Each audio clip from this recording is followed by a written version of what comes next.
এটা হচ্ছে আমার কবুতরের বাচ্চা। ওর নাম হচ্ছে লালা, আমার নামের শেষের অংশ।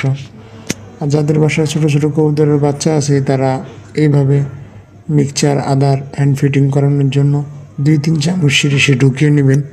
ঢুকিয়ে নেওয়ার পরে পিছনের অংশটা লাগিয়ে দিবেন ভালোভাবে, যেন পুড়ে না যায় আদারগুলো। পরে বাচ্চাটার মুখের সামনে নেবেন, বাচ্চাটা আপনি সেটা খাবে। বেশি জোরাজুরি করবেন না, হালকাভাবে ধরবেন।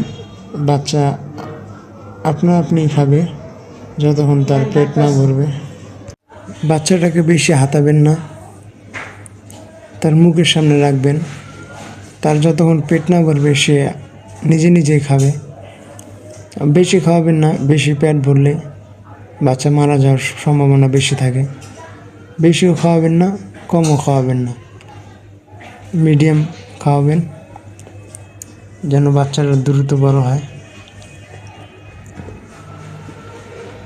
5-6 দিন এই আদার খাওয়ানোর পরে যখন তার চোখ ফুটবে, 7-8 দিন যাবে, তখন তাকে বড় আদার খাওয়ানোর চেষ্টা করবেন, নয়তো তার এই একটা অভ্যাস হয়ে যাবে।